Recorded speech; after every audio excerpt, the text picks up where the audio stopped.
함께 사도신경으로 우리의 신앙을 고백하겠습니다.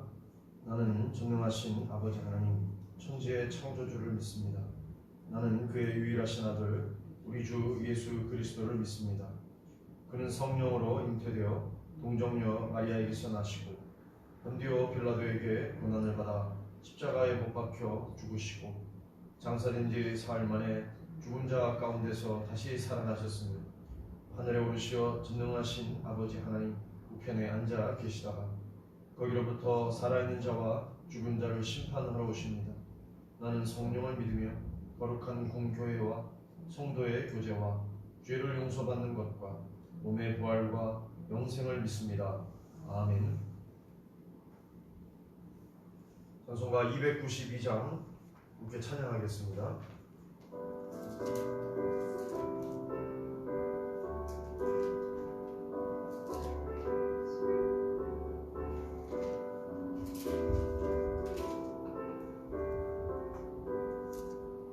주 없이 살 수 없네 죄인의 구주여 그 귀한 복의 피로 날 구속하소서 구주의 사랑으로 흘리신 보혈이 내 소망 나의 위로 내 영광 됩니다.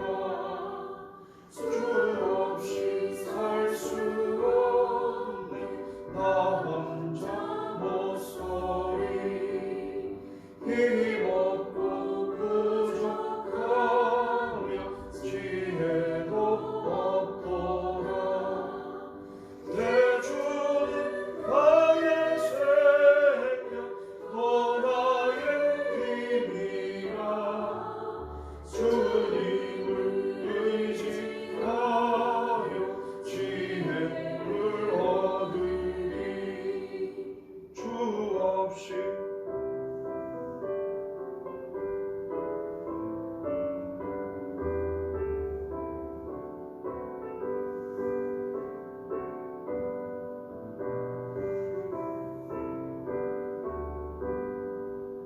주 없이 살 수 없네 내 주는 아신다 내 영의 깊은 간구 마음의 소원을 주밖에 나의 마음 위하여 주리요 내 마음 위로 하사 영원케 하시네 주 없이 살 수 없네 세월이 흐르고 이 깊은 보도 속에 내 생명 끝나도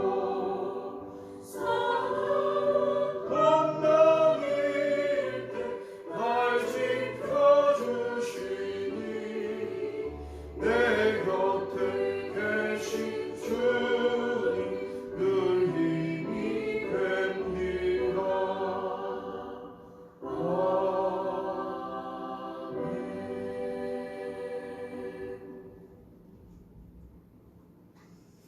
오늘 우리에게 주시는 하나님의 말씀 요한복음 6장 22절부터 마지막 71절까지 말씀 한 절씩 교독하겠습니다.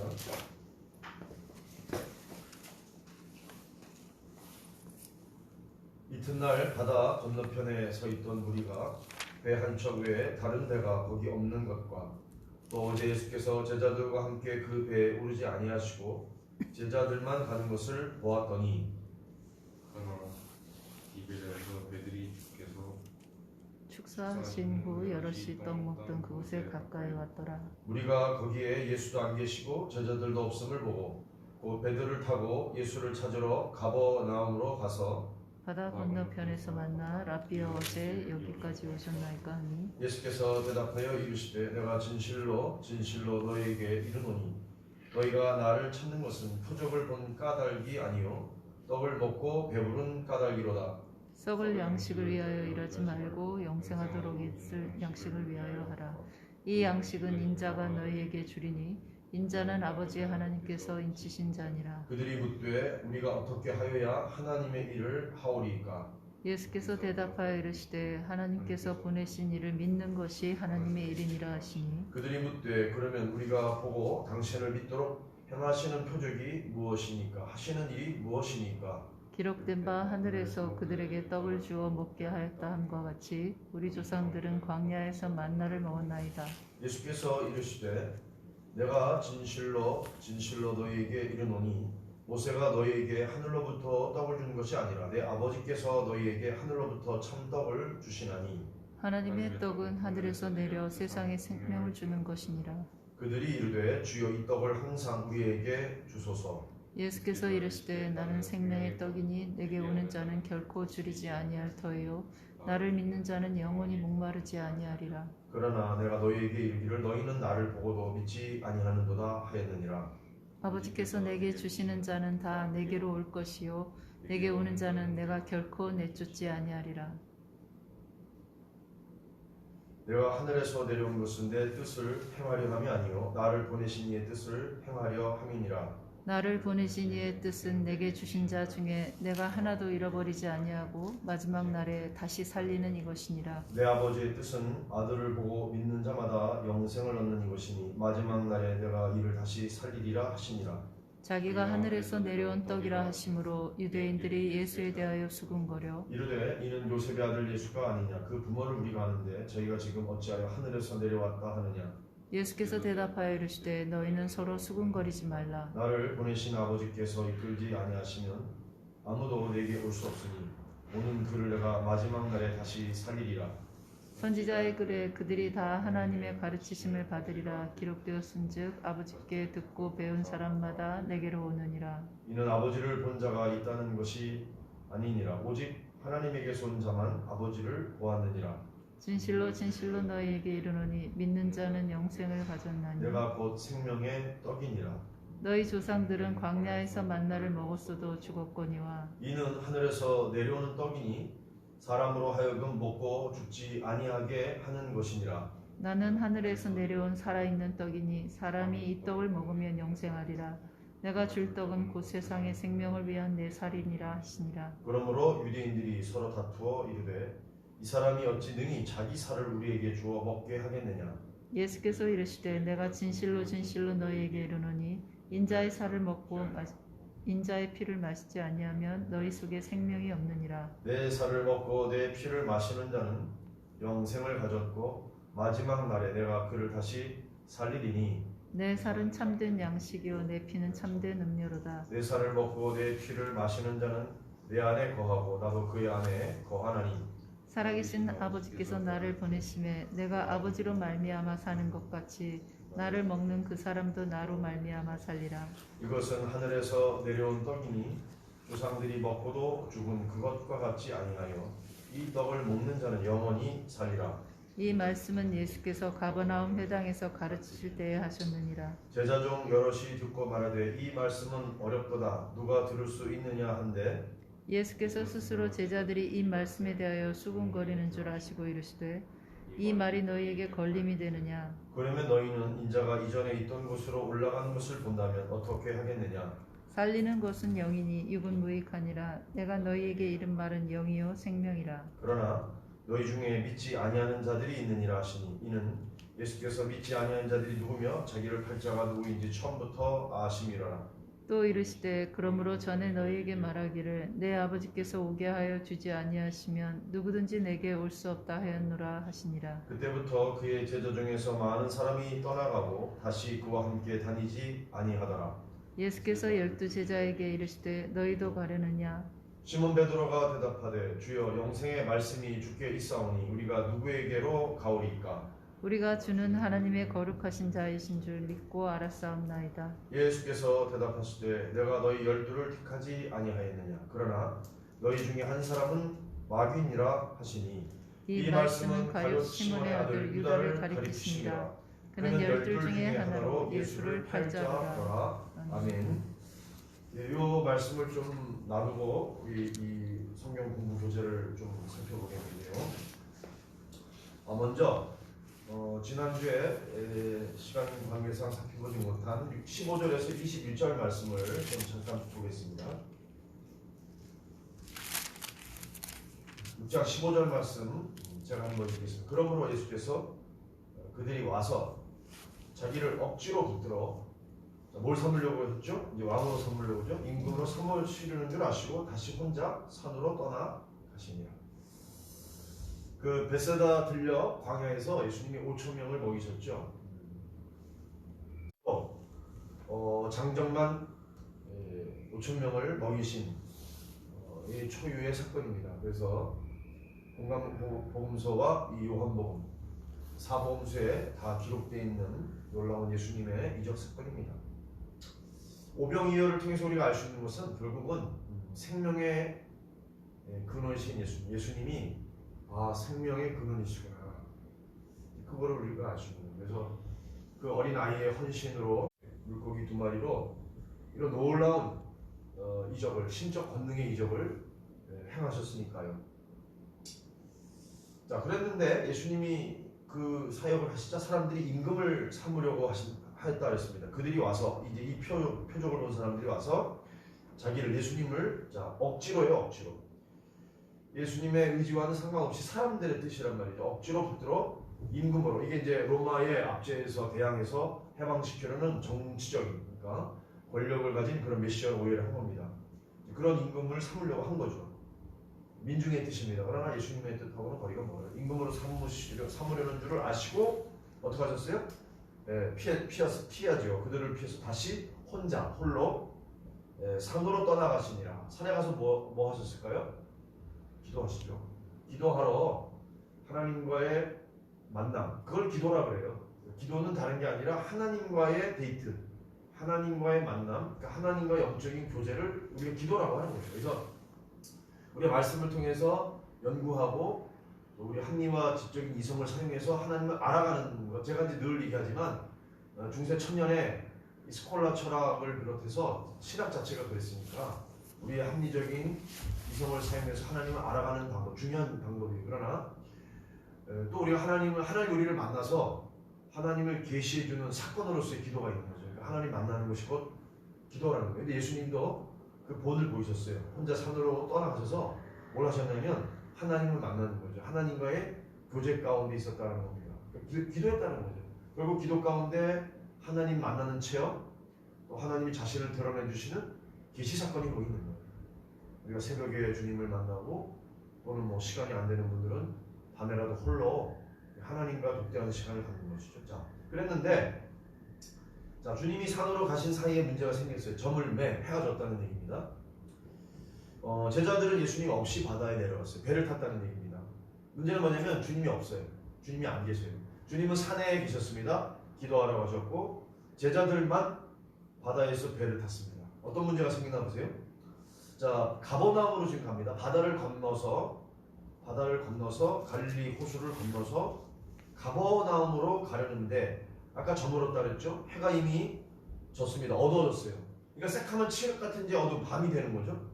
밤이 되었는데 예수님이 아직 기도하시느라고 내려오질 않은 거죠. 산에 계시니까. 예수님은 산에, 제자들은 어디요? 갈릴리 호수의 한 가운데 있어요. 배를 타고 있어요. 주님이 안 계신 거죠. 문제는 뭐냐면 주님이 안 계신 게 문제예요. 신앙이 뭘까요? 신앙은 우리의 삶이 내 중심, 내 개인 중심이 아니라 내 어떤 기대나 욕구 중심이 아니라 하나님 중심, 예수님 중심 또는 뭐 말씀 중심 이렇게 표현하는 것이 신앙이에요. 근데 여기 지금 제자들 배를 타고 갈릴리를 건너서 가버나움으로 가는데 문제는 주님이 계시지 않았다는 거예요. 주님의 부재. 우리가 신앙생활 한다고 하면서 주님과는 너무나 상관없이 주님 없이 독단으로 또는 자기중심, 이제 이기적인 자기중심이냐, 결국 신앙은 하나님 중심이라는 건 뭐예요? 이게 바뀌어지는 거잖아요. 내 중심에서 하나님 중심, 주님 중심으로. 그래서 하여튼 문제가 그거예요. 예수는 아직 그들에게 오시지 아니하셨다. 예수님이 없는 게 문제라는 거예요. 지금 제가 말씀드린 거는. 그 배가 풍랑을 만나죠. 자, 큰 바람이 불어왔어요. 그러니까 지평선, 그러니까 지표면보다 지금 갈릴리 해수면이라고 할 수도 없고 갈릴리의 수면이 200m가 낮아요. 해발이라고 그러죠. 그러니까 이게 지평선 그 고도가 200m가 낮아요. 그러니까 낮은 지대니까 돌풍이 불어오는 거예요. 그래서 가끔 가다가 돌풍이 불어서 바람이 부니까 당연히 파도가 일겠죠. 이게 민물 호수지만서도 우리 갈릴리 바다라고 표현하듯이 이 큰 바다, 물가에 파도가 일어납니다. 자, 19절 같이 읽겠습니다. 19절 읽으세요. 제자들이 노를 저 10여리쯤 가다가 예수께서 바다 위로 걸어 배 가까이 오심을 보고 두려워하고는. 지금 예수님이 오시는 거죠. 아까 문제는 예수님이 안 계신 게 문제다. 우리의 삶에서, 우리의 신앙에서 예수님이 만약에 계시지 않다. 그렇다면 뭐예요? 우리 뜻대로 하겠죠? 우리 중심으로 하겠죠? 우리의 생각, 계획, 뭐 그런 것들대로 하는 게 문제라는 거죠. 문제가 있는 신앙이 되는 거죠. 자, 문제가 있는 삶이 되는 거죠. 근데 주님이 오시잖아요. 제자들이 지금 배에 노를 저어서 가고 있다가 예수님이 그냥 오시지 않았습니다. 바다 위로, 그러니까 그 바다라고 이제 그랬는데 민물인데 바다라고 그러는 거예요. 너무 커서 갈릴리 호수 위로, 물 위로 걸어서 오세요. 그러니까 물 위로 걸어서 배로 가까이 오시는 예수님을 보고 제자들이 어떻게 했대? 제자들의 반응이 웃기는 거죠. 두려워했다. 왜? 예수님을 알아보지 못하는 거예요. 어떤 의미가 있겠어요? 어두워서 못 본 것도 있겠지만 영적인 무지라는 거죠. 결국은 주님을 알아보지를 못하는 거죠. 엠마오 도상으로 가던 두 제자 마찬가지였습니다. 부활하신 주님이 나타나서 그 성경, 구약이죠. 구약의 말씀 가운데 예수님에 관한 그 언약된 말씀들, 약속된 말씀들을 풀어주실 때 비로소 눈이 밝아져서 성령의 감화 감동이 있게 되는 것처럼 똑같아요. 여기 제자들 배 안에 있으면서 주님을, 물 위로 걸어오시는 주님을 알아보지를 못합니다. 인생을 살다 보면 원하지 않아도 뜻하지 않은 어려움들이, 그걸 우리가 풍랑으로 이제 비유할 수 있잖아요. 그러니까 그런 풍랑이 갑작스럽게 찾아옵니다. 여기 갈릴리 호수에서도 제자들은 풍랑이 지금 일고 있고 그 가운데 주님이 오시는데 알아보지를 못했어요. 예수를 믿는다고 해도요. 여러분 이거는 분명히 생각해야 돼요. 예수를 믿는다고 해서 풍랑이 없는 게 아닙니다.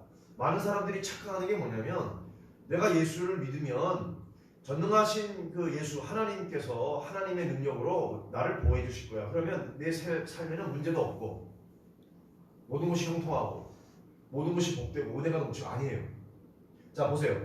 여기 지금 제자들, 예수님을 따르는, 지금 예수님 공생애 동안에 주님의 제자로 양육받으면서 주님과 함께하는 사람들일지라도 어떻게 해요? 풍랑이 왔잖아요. 그러면 예수를 믿고 우리가 살아간다 할지라도 이 현세에 뭐가 오냐면 풍랑이 와요.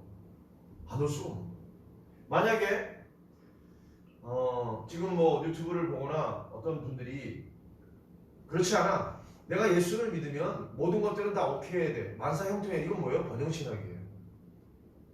예수를 믿어서 고난도 없고 형통하고 모든 것이 잘 되고 자녀도 잘 되고 범사도 잘 되고 강건하고 뭐 재물도 있고 뭐도 있고 뭐, 여러분 그거는 굉장히 이기적인 거예요. 어떤 내 욕구, 내 기대가 만족돼야 되고 그것을 채우기 위해서 주님이 존재하는 거예요. 여러분 그러면 그것은 하나님 중심, 주님 중심이 아니라 누구 중심이 되는 거예요? 내 중심이 되는 거죠. 내 만족, 내 어떤 기대 욕구가 있잖아요. 자녀들에 대한 욕구, 뭐 어떤 이런 것들을 충족시켜주는 어떤 뭐 찐이 같은, 요술 램프의 찐이 같은, 하나님이 그런 존재예요. 내 시종을 들어주는 거예요. 여러분 그거 아닙니다. 내가 예수를 믿어도 예수 믿고 살아가는 이 현세 가운데 고통이 존재해요. 어려운 문제들이 닥쳐요. 풍랑 같은 일이 일어납니다. 문제는 뭐냐면 그 풍랑을 내가 만났을 때, 물론 이제 이런 고백이 있어야 되겠죠. 이 풍랑을 만난 것이 나의 연고다. 요나의 고백도 있어야 되고요. 또 욥 같은, 하나님께서 주술싸움에 취하시는 분도 여호와시라는 그런 고백도 있어야 되겠지만, 내가 믿는다 할지라도 우리의 삶 가운데 고난이 옵니다. 고통이 있을 수 있고요. 또 위험한 일들이 있고요. 핍박과 유혹이 있어요. 그때 누구를 생각해야 돼요? 그때 예수를 생각하는 거예요. 예수를 바라는 거예요. 그게 신앙이에요. 문제가 없는 것이 신앙이 아니라 내가 예수를 믿고 예수와 더불어 예수와 함께 가려 하는데 저 앞에 계신 주님 그 핏대를 향하여 가는데 내가 주님을 믿고 가는데 그 길에 험한 길이 있고요. 좁은 길이면서 고통이 엄습하고 어려움이 닥쳐요. 그게 여러분 신앙입니다. 오히려 성경은 이것을 참된 믿음이라고 얘기해요. 왜? 주님이 고난을 당하셨고 십자가를 지셨기 때문입니다. 자, 제가 오늘 말씀을 드리고 싶었던 그건데, 자, 아무튼 제자들은 예수님이 바다로 걸어오고 계실 때 두려웠습니다. 왜냐하면 유령인 줄로 착각한 거예요. 다른 복음서에 그렇게 기록되어 있잖아요. 그러니까 예수님을 유령으로 오해해서 두려워했습니다. 결국은 영적인 무지인 거예요. 믿음이 적은 거죠. 그러니까 내가 믿음 안에 있는 소망이 없는 거예요, 거의. 결국은 뭐예요? 내가 예수를 바로 믿고 또 예수를 바로 알고 주님과 그렇게 해서 가까이, 아니 주님이 나와 함께 할 때 결국 문제 해결이 시작되는 거죠. 21절 한번 보세요. 자, 주님이 20절에 내니 두려워하지 말아라. 지금 제자들이 두려워하고 있기 때문에 예수님이 나다, 두려워하지 말아라. 자, 나이니까 두려워하지 말아라 이렇게 말씀하시면서, 자, 21절 같이 있습니다. 이에 기뻐서 배로 영접하니, 누구를 영접한 거죠? 자, 예수님을 영접하니 배는 곧 그들이 가려던 땅에 이르렀다. 주님이 배에 오르자 어떻게 됐어요? 풍랑이 물론 그쳤겠죠. 그리고 배가 원래 목적하던 그들이 가려던 땅 어디에 있어요? 가버나움이죠. 가버나움으로 변경하는 겁니다. 도착했습니다. 예수님을 영접했을 때 제자들이 항해를 마칠 수 있었던 것처럼 저와 여러분이 이 믿음의 남은 여정, 우리 인생의 남은 마지막 그 때까지의 시간들 주님을 영접하여서 주님과 함께 갈 때 목적지까지 우리의 영원한 항구 천국 본향에 이를 수 있다는 말씀입니다. 자, 오늘 22절부터 본문이었잖아요. 자, 22절부터 살펴보는데 오늘 제목을 제가 어떻게 잡았죠? 영생의 떡, 생명의 말씀. 자, 생명의 떡, 다시 말하면 영생, 우리에게 영원한 생명의 떡이신 예수 그리스도.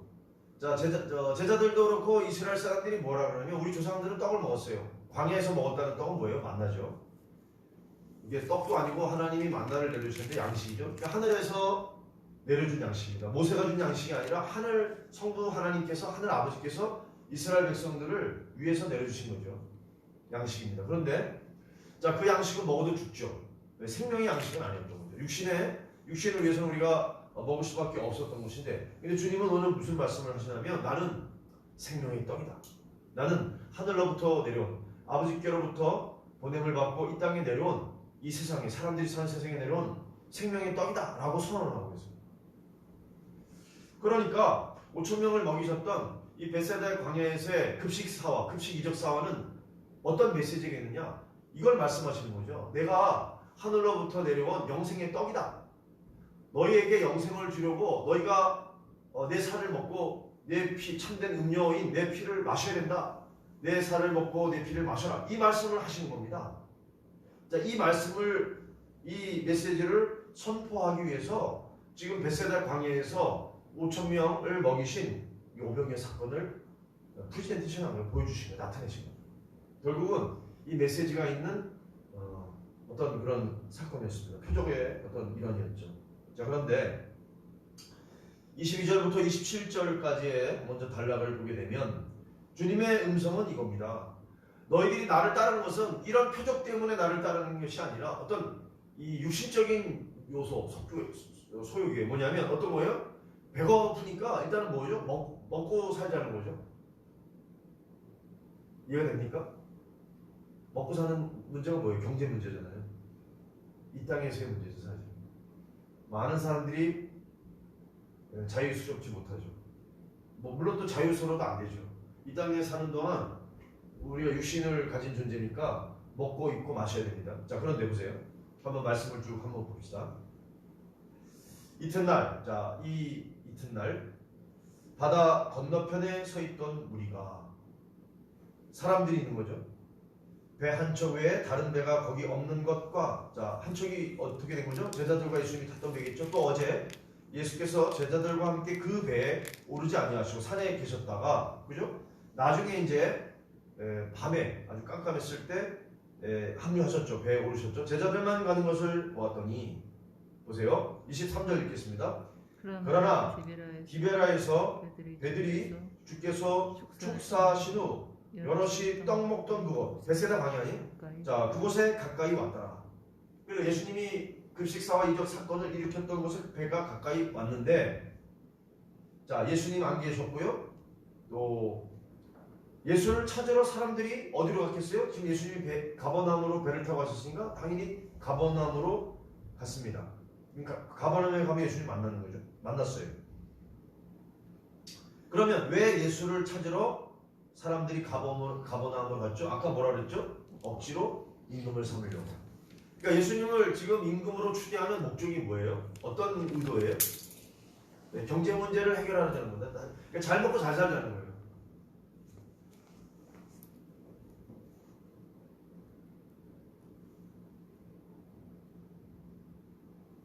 자, 25절 대화를 한번 보세요. 랍비여, 예수님을 불러서요. 언제 여기 오셨나이까? 자, 바다 건너편에서 만나 예수님께 있는 랍비여, 언제 여기 오셨나이까? 그랬을 때 예수님이 이렇게 대답하신 거죠. 자, 책망하시는 겁니다. 내가 진실로 레고 아멘 그러면 뭐예요? 아만에서 아멘이 왔는데 진실하다 그러하다. 그러니까 예수님이 진실로 아멘 하면서 뭐라고 그러냐면 너희가 나를 찾는 것, 이렇게 가버나움까지 와서 나를 찾는 것은 떡을 먹고 배부른 까닭이다. 너희의 육체적인 그런 만족, 육체적인 소유, 그런 욕구를 충족시키기 위함이다라고 그냥 직설적으로 말해버렸어요. 뭐 둘러서 애들로 표현한 게 아니라 너희가 나를 찾는 것은 표적을 본 까닭이 아니다.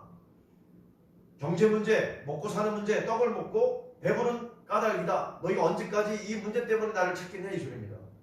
너희가 나를 임금 삼아서 너희들이 목적하는 바는 나를 왕으로 옹이하고 어떤 그런 육신의 만족을 주는 그런 것들을 위한 것이다. 그러면서요 이렇게 단도직입적으로 직설적으로 27절에 말씀합니다. 어떻게 해요? 영생하도록 있는 양식을 위해서 일하라. 27절 읽겠습니다. 썩을 양식을 위하여 일하지 말고 말하라. 영생하도록 있는 양식을 위하여 하라. 이 양식은 인자가 너희에게 주리니 인자는 아버지 하나님께서 인치신 자니라.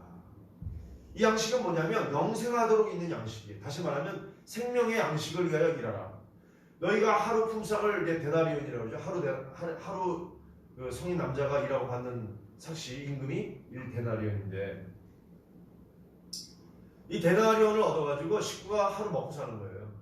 일을 하고 가장이 가서 그 일용할 양식을 얻어와서 가족들이 먹고 사는 거예요. 그런데 예수님이 뭐라고 말씀하시냐면 너희가 먹는 그 양식은 너희 육신을 위하는 양식인데 자, 그 양식은요 많이 뒀다고 해서 먹을 수 있는 게 아니잖아요. 썩어요. 없어져요. 광야에서 하루에 한 오멜씩 거두라 그랬는데 만약 걸쳐서 2호멜을 걷는다 할지라도 뭐예요? 썩어서 못 먹어요. 쓰러져 버려요. 그러나 단 마지막 날 엿새 때는 하나님께서 2배로 거둘 수 있도록 하셨어요. 썩지 않고 그 다음에 있을 안식일을 위해서 안식일을 예비하는 날은 2배로 주셨고 썩지 않도록 하셨어요. 물론 그런데 하나님께서 지금 하셨던 것과 같이 예수님이 뭐라고 하시냐면 너희가 일하는 것은 너희가 하루 품삯 일용할 양식을 위하여 일을 하고 그것을 갖다가 먹는데 근데 그것을 썩는다는 거죠. 쇠한다는 거죠. 쓰러진다는 거죠. 썩을 양식을 위하여 일하지 말아라. 그럼 어떻게 하라는 거죠? 영생하도록 있는 양식을 위하여 하라. 뭐? 일하라. 무엇 때문에 일하느냐? 영생하도록 있는 양식을 위하여 하라. 이것을 취하고 이것을 취하지 말라는 의미가 아닙니다. 우선순위가 뭐냐라는 거죠. 뭐예요? 하나님 나라, 하나님의 의를 구하라는 거죠. 왜? 그러면 이 모든 것을 너에게 더하시리라. 마태복음 6장의 말씀, 33절 말씀 뭐예요? 하나님 나라 의를 구하는 것, 이것이 영생하도록 있는 양식을 위하여 하는 일입니다. 이것을 할 때 하나님께서는 우리의 육신적인 필요, 우리의 생활에 필요한 모든 것들, 의식주를 공급해 주세요. 왜? 생명의 근원이 예수님이고 생명의 공급자가 하나님이시기 때문에 그래요. 하나님이 우리에게 주시는 거죠. 아침에 이렇게 출근할 때 일부러 이제 바다를 보면서 오는데 어떤 생각을 하게 되냐면 이 바다를 주시고 바다도 하나님이 주셨죠. 또 이 바다 주위를 걷는 많은 사람들 그 신선한 공기 그 차가운 공기를 마시기 위해서 이렇게 사람들이 운동하고 뛰고 해요. 그런데 이 공기도 하나님이 주셨죠. 햇볕도 주셨어요. 너무나 뭐 값으로 뭐 우리가 치를 수 없는 그 너무나 귀하고 값진 것들은 하나님이 다 무료로 거저로 공짜로 주세요. 햇빛과 공기와 물을 주시는 하나님인데 보세요. 그 공급자이신 하나님께서 이렇게 우리에게 말씀하세요. 영생하도록 있는 양식을 위하여 우리가 한다는 것은 조금 전에 말씀을 드렸던 것처럼 우선순위잖아요. 하나님 나라와 그 의를 구할 때 하나님께서는 햇빛과 공기와 물만 주시는 것이 아니라 우리에게 필요한 모든 의식주를 다 공급해 주세요. 그러니 썩을 양식, 쇠하는 양식만을 위하여 일하지 말고 우선순위를 바로 하고 우리가 그것을 위해서 추구할 때 그렇게 일을 할 때 하나님께서는 우리 육신을 위한 모든 소유되는 것들 그것도 다 더해 주세요. 그러면서 하시는 말씀이 인자는 누구냐? 인자는 아버지 하나님께서 인치신 자다. 하나님의 아들이라는 말씀이시죠. 자, 그분이 우리에게 주신다. 자, 그러면서 질문이 또 나옵니다. 그럼 어떻게 하는 것이 하나님의 일을 하는 것이냐? 어떻게 해야 우리가 영생하도록 있는 양식을 위해서 일을 하느냐? 하나님의 일이 도대체 무엇이냐라고 물었습니다. 29절 한번 같이 읽으세요. 시작. 예수께서 대답하여 이르시되 하나님께서 보내신 일을 믿는 것이 하나님의 자, 일입니다. 무엇이 하나님의 일인가요? 하나님께서 자, 하나님이 인치신 분은 예수 그리스도인데 하나님께서 인치신 보내신 일을 믿는 것, 예수 그리스도를 믿는 것이 하나님의 일입니다. 그러니까 하나님의 일이 영생하도록 하기 위해서 우리가 하는 일인데 그러면 무엇이 하나님의 일이냐? 예수 그리스도를 믿는 것이 하나님의 일입니다. 자, 보세요. 어떤 열심으로 우리가 무슨 행위를 하고 하는 것이 하나님의 일이 아니라 뭐 열심히 봉사하고 전도하고 구제하는 거 필요한데 그것이 하나님의 일이라고 하는 것이 아니라 지금 주님이 말씀하시는 건 가장 중요한 게 뭐냐면 하나님이 보내신 분, 하나님이 인치신 분 누구예요? 하나님의 독생자 예수 그리스도를 믿는 것이, 그분을 영접하는 것이 하나님의 일이라는 거예요. 또 묻습니다. 30절 그들이 뭐라 그래요? 그러면 우리가 보고 당신을 믿도록 당신이 우리에게 주는 표적이 무엇이냐? 당신이 행하시는 일이 어떤 사인이 뭐냐? 세메이언 표적이 뭐냐? 하시는 일이 뭐냐? 자, 그러면서 성경에 이런 게 기록됐다 그랬어요. 자, 그 모세 때 이스라엘 백성들이 광야에서 먹었던 만나를 말하는 것이죠. 자, 우리 조상들은 출애굽 때 광야에서 만나를 먹었습니다라고 예수님께 말했습니다. 예수님이 이렇게 말씀하셨죠. 32절 같이 읽으세요. 내가 진실로 너희에게 이르노니 모세가 너희에게 하늘로부터 떡을 주는 것이 아니라 내 아버지께서 너희에게 하늘로부터 참떡을 주시나니. 33절 제가 있습니다. 하나님의 떡은 하늘에서 내려 세상에 생명을 주는 것입니다. 하늘에서 내린다는 것은 하나님이 주시는 거죠. 그러니까 하나님이 주신 하나님으로부터 번영을 받으신 참떡 누굴까요? 바로 예수 그리스도입니다. 예수님은 하늘 아버지께서 우리에게로 이 세상에게 보내어준 참떡, 생명의 떡이라는 겁니다. 33절에 이렇게 기록되어 있어요. 하나님의 떡은 하늘에서 내려 세상에 생명을 주는 것이다. 그러니까 예수 그리스도가 우리에게 무엇하러 오셨느냐? 하늘에서 내려오신 목적이 뭐예요? 우리에게 영생, 생명을 주시려고 오신 겁니다. 35절 같이 읽겠습니다. 예수께서 이르시되 나는 생명의 떡이니 내게 오는 자는 결코 줄이지 아니할 터요 나를 믿는 자는 영원히 목마르지 아니하리라. 목마르지 않는다는 건 생명의 음료라는 얘기잖아요. 그러니까 예수님은 생명의 떡, 생명의 양식이자 생명의 음료, 우리가 마셔야 될 음료라는 겁니다. 왜? 그분으로 우리가 영원히 목마르지 않아요. 여러분, 목마른다면 누가 생각이 나야 되죠? 요한복음 4장 사마리아 여인 수가성에 있었던 여인입니다. 영원토록 목마르지 않도록 내게 그런 물을 주소서, 그 여인이 했던 말입니다. 예수님이 그렇게 말씀하셨잖아요. 내가 너에게 주는 물을 마시는 자마다, 내가 주는 물을 너희가 마실 때마다 영원히 목마르지 않는다.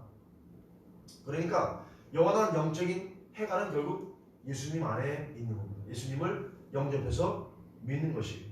자, 예수님의 살을 먹고 예수님의 피, 음료를 마시는 것. 여러분, 예수님의 살을 먹고 예수님의 피를 마신다고 하는 의미가 뭐예요? 네, 그게 바로 예수님을 믿는다는 겁니다.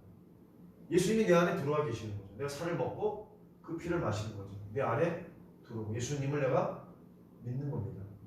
그렇게 했을 때 영원히 목마르지 않고 영원토록 줄이지 않는다라고 말씀하시는 거죠. 자, 37절을 여러분들이 읽고, 자, 37절 한번 읽어보세요. 읽으세요. 시작. 아버지께서 내게 주시는 자는 다 내게로 올 것이요 내게 오는 자는 내가 결코 내쫓지 아니하리라. 네, 주님이 쫓지 않는다고 말씀하셨고요. 38절 제가 읽습니다. 내가 하늘에서 내려온 것은 내 뜻을 행하려 함이 아니요. 자, 주님의 말씀은 나를 보내시니 하나님입니다. 하나님의 뜻을 행하려 함이니라. 지금 예수님도 하나님 중심적으로 말씀하고 계시는 거죠. 자, 39절 읽겠습니다. 나를 보내신 이의 뜻은 내게 주시는 자 중에 내가 하나도 잃어버리지 아니하고 마지막 날에 다시 살리는 이것이니라. 40절 같이 읽으세요. 내 아버지의 뜻은 아들을 보고 믿는 자마다 영생을 얻는 이것이니 마지막 날에 내가 다시 이를 다시 살리리라. 그렇습니다. 하나님께서 보내셔서 보냄을 받고 오신 예수 그리스도는 이 땅에 오신 목적이 우리에게 생명을 주기 위해서 오셨고, 생명을 주러 오신 그분을, 생명의 떡이신 그분을 내가 먹을 때 영원히 줄이지 않고, 생명의 음료신 그분을 내가 마실 때, 그 예수 그리스도의 피를 마실 때, 주님을 믿을 때 영원히 목마르지 않는 영적 해갈이 있다라는 겁니다. 자, 이게 선포가 되자 난리가 납니다. 이 유대인들끼리도 이제 막 그 경론이 벌어지고 뭐 이제 수근수근거리죠. 자기가 예수님이 하늘에서 내려온 떡이라 하심으로 유대인들이 예수에 대하여 수근거립니다. 자기들끼리도 지금 싸워요. 왜? 요셉의 아들이라는 거 알고 있잖아요. 그러니까 예수님의 인성적인 부분만은 보는 거죠. 예수님의 그 신성을 볼 수가 없죠. 영적인 무지 때문에. 이는 요셉의 아들 예수가 아니냐. 그 부모 마리아와 요셉이죠. 우리가 아는데 자기가 지금 어째요? 하늘에서 내려왔다 하느냐. 예수님이 지금 하늘로부터, 하늘 아버지께로부터 보내받고 온 생명의 떡이라고 선언했으니 난리가 난 거죠. 신성모독이니까. 예수님이 이렇게 말씀합니다. 너희는 서로 수근거리지 마라. 나를 보내신 아버지 하나님이죠. 하나님께서 이끌지 아니하시면, 자, 하나님께로 오는 자 누구냐? 예수님 믿는 자 누구냐? 아무도 내게 올 수 없으니, 자, 하나님 이끌으셔야만 예수님 앞으로 올 수 있다는 거죠. 오는 그를 내가 마지막 날에 다시 살리리라. 부활의 영광이죠. 주님이 부활의 첫 열매가 되셨고, 마찬가지로 예수님 믿는 모든 사람들, 예수님 영접한 사람들, 마지막 날에 주님이 다시 우리를 살리시는데요. 자, 이사야 54장 13절 말씀이 여기 인용되어 있습니다. 45절에 선지자의 글에, 이사야 선지자의 글에 그들이 다 하나님의 가르치심을 받으리라 기록되었은즉 아버지께 듣고 배운 사람마다 내게로 오느니라. 그러니까 이런 거죠. 우리가 눈을 뜨고 있지만 다 볼 수 없는 거죠. 아까 배에 있을 때 제자들이 물 위로 걸어오신 예수님을 알아보지를 못했던 것과 마찬가지. 예수를 오래 믿었다고 한들 예수님을 알아보지 못한다고 한다면 영적인 무지 가운데 영적인 뭐예요? 맹인이죠. 영적인 시각 장애를 지금 앓고 있는 겁니다. 그런 사람들이 많이 있습니다. 믿음의 연륜은 오래되었고 자기는 잘 믿는다고 하지만 그건 자기중심적인 거죠. 신앙이 자기중심적이기 때문에 예수님 중심, 하나님 중심적인 신앙이어야 됩니다. 그래야 주님을 다시 볼 수 있고요. 또 주님의 뜻을 헤아리고 깨달을 수가 있습니다. 그래야 온전히 볼 수가 있다는 말씀입니다.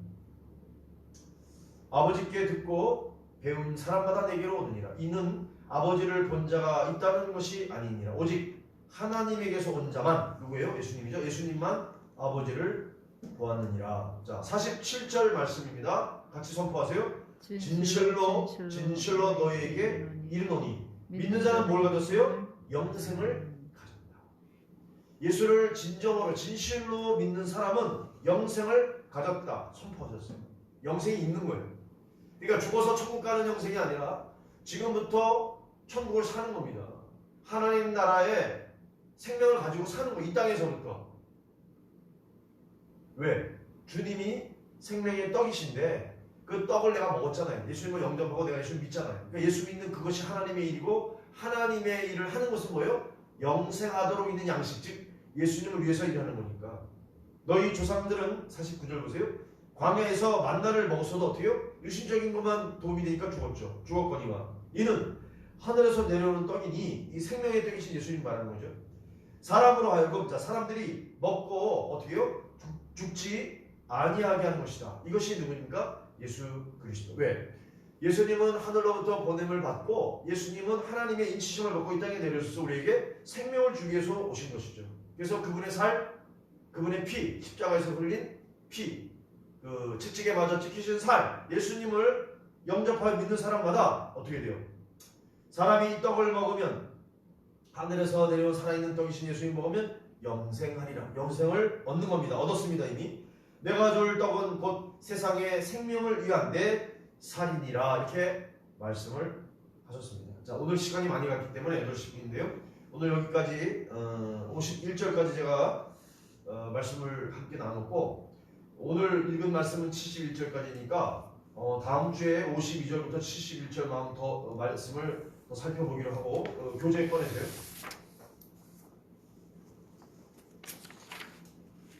이 교재도 또 지난주에 다 못해가지고 106페이지 요한복음 3장 거듭남에 대한 말씀을 좀 살펴보고 기도해야 하겠습니다. 3장 제목이 거듭남의 비밀 이렇게 되어 있습니다.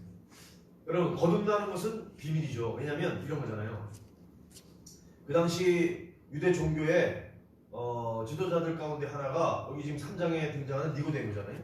사내들인 공의의 회원이면서 유명한 랍비이면서 또 그 당시 이스라엘 인도에 가던 위대한 종교 지도자였기 때문에 그런데 이 위대한 그 당시의 종교 지도자 오늘날도 마찬가지죠. 그러면 예수님 당시를 유추해 본다면 오늘날에게 우리가 이제 적용해 볼 수 있는 거잖아요. 그러니까 그 예수님 당시에 매우 신분이 고교가 높은 종교 지도자였지만 뭐가 문제예요? 거듭남에 대해서 모른다는 거죠. 그러니까 거듭남의 비밀을 깨닫지 못했기 때문에 거듭나지도 못했고 거듭남이 뭔지도 몰랐다라는 겁니다. 여러분 이거 참 아이러니인데 보세요. 오늘날 동일할 수 있어요. 종교적인 지도자 위치에 있고 뭐 목사, 신학자, 교수라 할지라도 뭐 거듭나지 않을 수도 있고요. 이 하나님의 비밀이 거듭남을 모를 수 있어요. 왜? 경험이 없기 때문에. 거듭나지 않았다면 모르는 거죠.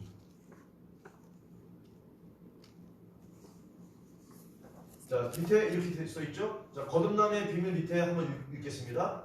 하나님 나라를 주시는 주님. 자, 그럼 이게 어떻게 상관관계가 있는 거죠? 거듭남과 하나님의 나라를 한번 여러분들 상관을 줘보세요. 어떤 관계가 있는 거죠? 다시 말하면 니고데모가 거듭나지 못했기 때문에 자, 니고데모를 예로 들어 설명할게요. 니고데모가 하나님 나라를 경험할 수 있어요? 없어요? 없는 거죠. 볼 수도 없고 들어갈 수 없는 거예요. 그러니까 들어갈 수 없을 조차가 아니라 볼 수가 없는 거예요. 하나님 나라를 못 봐요. 자, 아까 그랬잖아요. 제가 분명히 제자들이 배에 타고 있었는데 예수님 안 계셨어요. 그 배를 향해서 예수님이 물 위로 걸어오고 있는데 다른 복음서에 유령이라 하여 베드로가 놀랐잖아요. 그러니까 예수님을 알아보지 못하는 거죠. 영적인 소용이란 말이죠. 왜 이런 현상이 일어나는 거예요? 자, 그러니까 하나님 나라를 볼 수 없고 물론 들어갈 수 없는 거죠. 자, 넘겨보세요. 이게 왜 비밀인가? 자, 니고데모 이렇게 풀어놨습니다. 도덕적이고 종교적이고 오늘도 그런 사람 많잖아요. 교회를 오래 다녔습니다. 그러니까 교회 문화에 대해서 익숙하고 잘 알고요. 뭐 하나님 말씀도 잘 알고 찬송도 잘 부르고 교회 생활에 대해서 뭐 경험이 많으니까. 근데 아주 도덕적이에요. 윤리적이라고 할 수도 있어요. 착해요. 선해. 그리고 아주 종교 생활에 열심히 해요. 기도도 열심히 하고 구제도 하고 봉사도 하고 지성적이에요. 지적이고 아주 학식도 많고. 그런데 문제는 뭐예요? 영적인 어둠이죠. 보세요. 밤에라고 되어 있죠. 밤에. 두 번째 밤에. 제가 좀 전에 뭐라고 설명드리냐면 영적으로 어둠 가운데 있는 사람의 상징이 누구냐? 니고데모예요. 신분적으로는 제가 높다 그랬잖아요. 종교 지도자입니다. 오늘날로 말하면 기독교의 거장이에요. 뭐 어떤 우리가 뭐 존경할 수 있는 어떤 거목, 어떤 그런 목사님 또는 어떤 신학 교수일 수 있어요. 그런데 그 가운데 뭐가 있다는 거죠? 영적 무지, 어둠 가운데 있다는 거죠. 신학적으로 박식하고 뭐 어떤 뭐 이론적으로 뭐 이렇게 내세울 수 있는데 놀라운 거죠. 에베소서 4장 18절 고린도후서 4장 3절 6절 꼭 찾아서 읽어보시기 바라고요. 그런 사람의 상징으로 지금 니고데모가 상정돼 있고 그가 밤에 예수님을 찾아왔습니다. 왜? 예수님과 면담하잖아요.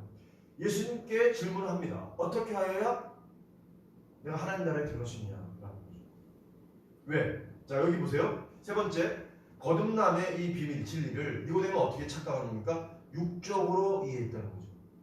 여기에 니고데모의 영적인 무지가 있는 거죠. 왜냐하면 이걸 유신적으로 생각하는 거죠. 어떻게 사람이 거듭난다는 것을 어머니 모태에, 어머니의 태경에 다시 들어갔다가 출생하는 걸로 이해했어요. 거듭남의 진리를 육적으로 이해했다는 거죠. 자, 거듭나지 않은 자연인은 누구나 모태에서 나온 사람은 다 자연인 상태죠. 거듭나지 않은 상태예요. 그런데 아담의 후손이니까 당연히 유전적으로 원죄를 가지고 있는 거죠. 원죄가 있어요. 우리가 진노의 자녀. 여기 진노의 자녀라는 것은 사단의 자손이라는 얘기입니다. 그러니까 영적으로 어디에 속해 있느냐? 사단에게 속해 있는 거죠. 거듭나기 전에. 자, 본질상 진노의 자녀이고 불순종의 자녀이다. 이게 에베소서 2장에 기록되어 있는데, 자, 거듭나야만. 그래서 거듭난다는 건 뭡니까? 이렇게 본질상 사단에게 속해서 하나님의 진노, 심판을 받을 불순종의 자녀인 상태에서 거듭나야만 신분이 바뀐다는 거죠. 이 불순종의 자녀에서 어디로요? 하나님의 자녀로, 하나님의 아들과 딸로 신분이 바뀌는 거죠. 이건 권세라고 했습니다. 요한복음 3장에 하나님의 자녀가 되는 권세라고 분명하게 기록이 되어 있는 거죠. 그러면 이게 왜 비밀이냐? 보세요. 밑에 네모 박스. 교육으로 가능하냐? 불가능합니다. 자, 어떤 행위를 깨끗하게 함으로써, 훈련을 함으로써, 종교적인 활동으로서 가능하냐? 불가능합니다. 지금 그렇게 박승호 목사님이 기록을 해놓으셨네요. 교육, 깨끗하게 한 훈련, 종교적 활동으로는 우리의 성품, 옛 성품입니다. 본질상 그 진노의 자녀였던 성품을 변화시킬 수 있다 없다? 없다. 불가능해요. 거의 아예 불가능이라고 했어요. 불가능. 그러니까 우리에게서는 그럴 능력이 나오지를 못해요. 왜 그래요? 아담의 후예이기 때문에, 아담의 자손이기 때문에. 모든 여인에게서 난 사람은 아담의 자손이기 때문에 원죄라고 하는 이 유전적 제한을 갖고 있는 것이죠. 자, 창세기 3장에 아담이 범죄, 타락한 이래로 많은 사람이 어디서 태어나요? 낙원 밖에서 태어난다는 것. 이거 유여스비가 한 일인데, 우리는 오직 거듭남으로서만 다시 하나님 나라에 들어올 수 있다. 워렌 유여스비라고 하는 유명한 주교학자죠. 우리는 오직 거듭남으로서만 하나님 나라에 들어갈 수 있다. 그 옆에 그림이 예수님과 지금 밤에 찾아와서 얘기하는 니고데모예요. 니고데모가 나이도 많고 신분도 높고 배운 것도 많고 그런데 거듭나지 못했다는 거죠. 교회 안에 그럴 수 있어요. 신앙생활을 오래 하고 직분도 중직인데 거듭남의 경험이 없을 수 있어요. 그러면 그 사람은 영적으로 아직 하나님의 자녀가 아닌 상태라는 거죠. 자, 넘겨보세요. 그러면 니고데모의 영적인 모습을 어떻게 자라가는가 보세요. 3장. 어둠의 상태죠. 어두웠죠. 밤에 찾아왔고 어떻게 하여야 거듭날 수 있냐고 예수님께 여쭤봤을 때 예수님이 거듭나야, 물과 성령으로 거듭나야 했는데 그 말을 못 알아들었습니다. 왜? 거듭나지를 못했기 때문에 알아듣지를 못한 거예요. 거듭난 자만이 알아들을 수 있습니다. 내가 거듭나야만 이 말씀을 이해할 수 있습니다. 내가 거듭나지 않은 사람은 예수님의 말씀을 지적으로는 이해한다 할지라도 체험적으로 내 삶이 변하지를 못하죠. 내 옛 성품이 바뀌지 않았으니까. 자, 8장 여명의 상태. 8장의 여명의 상태. 19장 그 19장 한낮의 빛. 자, 지금 어떻게 바뀌냐면 어두움 가운데서 어슴푸레한 여명을 거쳐서 빛, 한낮의 빛. 그리스도와 동일시. 왜? 주님이 빛이시니까. 빛이신 주님은 우리에게 뭘 했어요? 너희는 세상의 빛이다라고 말씀하십니다. 그러니까 주님의 빛을 받고 우리가 빛을 발하는 거죠. 세상을 어두운 세상을 어떻게 해요? 밝히기 위해서. 주님의 말씀은, 그러니까 우리를 어떻게 빛 가운데로 인도하느냐? 주님의 말씀은 우리를 빛 가운데로 인도한다. 1번. 자, 몇 가지 되는데요. 자, 이거 몇 가지 보고 기도해 가겠습니다. 1번. 물과 뭐예요? 성령이죠. 물과 성령으로 거듭나야 하나님 나라가 도래하는 거죠. 헤스캄. 하나님 나라가 임하는 거죠. 자, 여기서 물은 뭐예요? 말씀을 뜻하기도 하고 또 물세례 받잖아요. 그러니까 죄 씻음의 표죠. 우리가 예수 믿고 회개하고 복음을 믿다. 그러니까 회개하고 예수를 믿게 되면 죄를 씻어내는 거죠. 그러니까 그 회개가 결국 뭐요? 죄 씻음의 회개가 되는 거죠. 그 표가 세례고요. 자, 옛사람이 죽는 거죠. 옛 성품, 옛 자아가 죽는 거죠. 이게 죽는 경험이 거듭난다는 의미예요. 중생, born again, 다시 태어난다는 얘기는 이 옛 자아가 죽는 걸 말합니다. 죽는 세례, 그 다음에 회개의 세례. 이게 물세례입니다. 그리고 또 다른 게 뭐예요? 성령 세례가 있겠죠. 자, 물세례는 결국 말씀의 세례고요. 옛사람이 죽고 그래서 회개의 세례. 자, 오늘 여기까지 하고 남은 시간에 기도해 하고 이거 오늘 못한 거 하고 아까 우리 요한복음 6장에 남은 말씀 다음 주에 계속해서 우리가 살펴보도록 하겠습니다.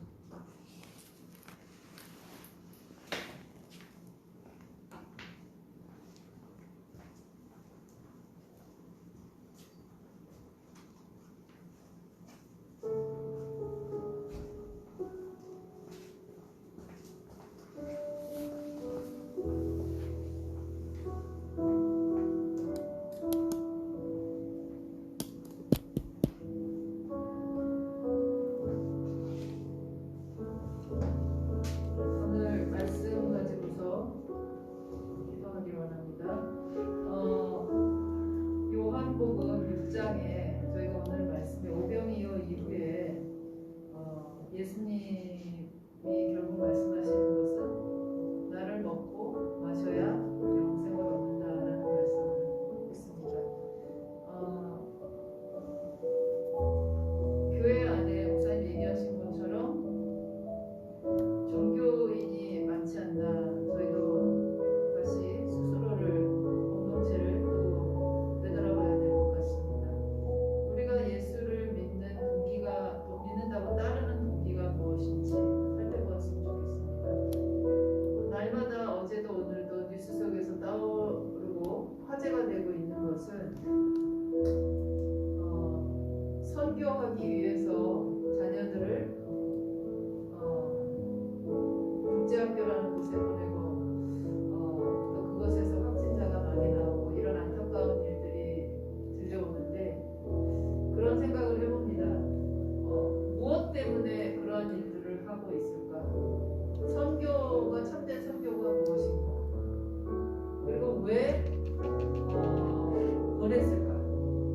그 중에는 진짜 주님을 따르는 사람을 다음 세대가 관심이 있으니까 양성하기 위해서 보낸 자들도 있겠지만 사복음서에 예수님이 말씀하신 것을 곳곳을 보면 그 중심을 아시고 그 생각을 아시고 그 마음을 아시고라는 표현들이 굉장히 많이 나옵니다. 그래서 하나님은 우리가 겉으로 어떻게 말하든지 그 밑바닥에 있는 생각, 숨은 동기를 살피시는 분이심을 복음서에서도 볼 수 있고 성경 전체적으로 봐서도 하나님은 우리의 마음의 밑바닥을 살피시는 분이시라서 저희가 보게 됩니다.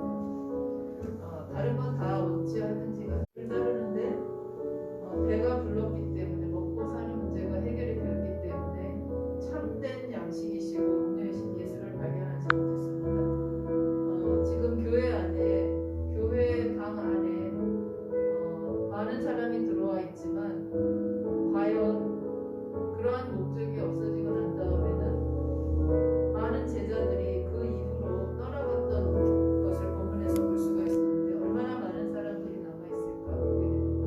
오늘 이것을 놓고 같이 기도했으면 좋겠습니다. 이 한국교회 가운데 종교인이 아니라 참으로 예수를 따르는 자들이 주님을 온전히 따를 수 있도록 함께 중보했으면 좋겠습니다. 우리 교회 공동체 안에 참으로 예수를 따르는 주님을 온전히 섬기는 성도들이 되도록 함께 중보하기 원합니다. 기도하겠습니다.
몸이 아픈 지체들이 있습니다. 하나님 은혜를 허락하여 주셔서 불쌍히 여겨 주시옵소서. 특별히 기도하려고 마음 먹고 주 앞에 나올 때 많은 또 다른 어려움들이, 영적인 어려움과 또 주위의 환경적인 어려움이 닥쳐올 수가 있습니다. 그러나 그 모든 것을 뛰어넘어서 주님을 꼭 바라보게 하시고 또 이 아이가 또 도현이의 열이 하나님 주님의 뜻이면 해결될 수 있도록 건강하게 깨끗이 나을 수 있도록 또 많은 지체들의 아픔이 깨끗이 사라질 수 있도록 주님의 피 묻은 손으로 안수하여 주시고 치유해 주시기를, 오직 예수가 우리의 치유자 되심을 선포하면서 이 시간에 함께 우리의 자녀들을 위해서 그리고 아픈 지체들을 위해서 중보하기를 원합니다. 그리고 코로나 검사를 맡으면서 또 기다리고 결과를 기다리고 있을 포항 시민들이 많이 불안해하는 사람들도 있을 텐데, 아픈 가운데 있는 치료 중인 환우들과 불안한 마음 가운데 기다리고 있는 저들에게 하나님 평강을 허락하여 주시옵소서. 같이 함께 중보하도록 하겠습니다. 하나님 아버지, 참으로 주님 치유자 되신 예수 그리스도를 이 시간에 주님 신뢰하며 주님께 의지하면서 나가기를 원합니다. 하나님 우리 교회를 사랑하여 주시는 주님 기도하고자 애쓰는 많은 지체들 가운데 특별히 아버지 작정한 날부터 영적인 전쟁이 있었던 것 아버지 하나님 단위의 기도에서도 볼 수 있었는데, 하나님 아버지 하나님 참으로 주변의 환경적인 어려움 가운데 자녀의 아픔을 통해서 우리 주를 보고자 합니다. 하나님 아버지 도현이의 열을 주님 아버지 하나님 예수 그리스도의 피 묻은 손으로 안수하여 주시고 어린 영혼에게 주님 치유 찾아가셨습니다. 주님 아버지 참으로 주님 깨끗함으로 허락하여 주시옵소서. 온전한 주를 보내셔서 건강한 상태로 회복되어질 수 있도록 주님 역사하여 주시옵소서. 기도하는 엄마의 아버지를 기도를 들으시고 아버지 특별히 아버지 무엇보다 내 마음을 지키라 생명의 문은 이에서는 주님 말씀 붙잡고 하나님 마음에 넘어지 아니하고 두 부모와 아버지 앞에 온전히 너를 위해서 기도할 때 주님 앞에 신실하게 나아갈 수 있게 주님 도와주시옵시고 이번 일을 통하여 하나님을 결국 만나고 주님의 아버지 하나님을 놀라우신 은혜를 경험하는 것이 될 수 있도록 지혜와 은혜를 허락하여 주시옵소서. 우리 지체들 가운데 아픈 지체들이 있습니다.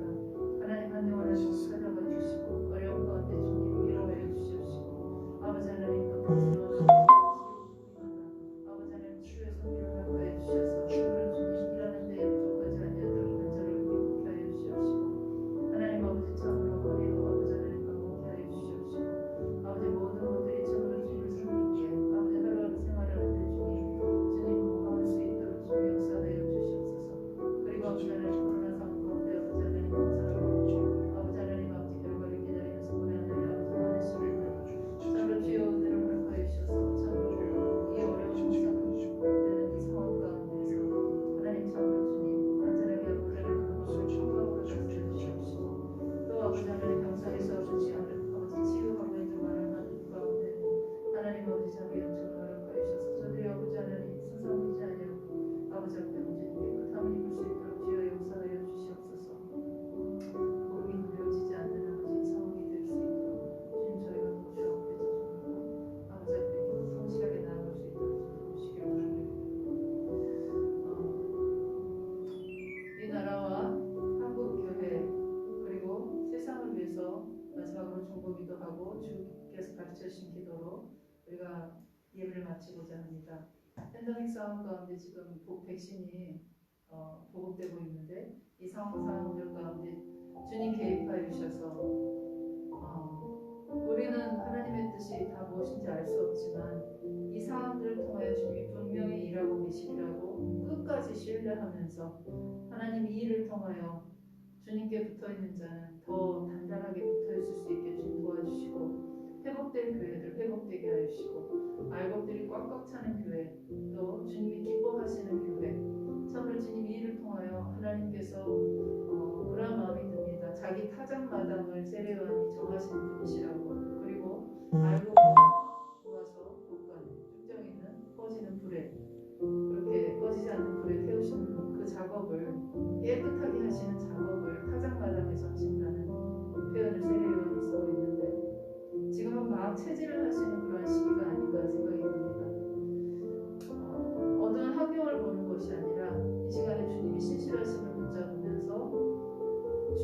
뜻이 하늘에서 이루어진 것 같이 아무리 어려운 상황 속에서라도 오늘도 주의 뜻이 이 땅에도 이루어지기 원하나이다.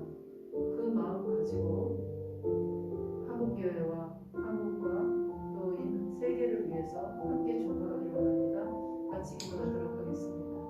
하나님 아버지, 그러나 저희가 원하는 곳으로 걷기를 그러나 아버지 하나님 이 코로나 상황이 참으로 저희가 원했던 것은 아닙니다.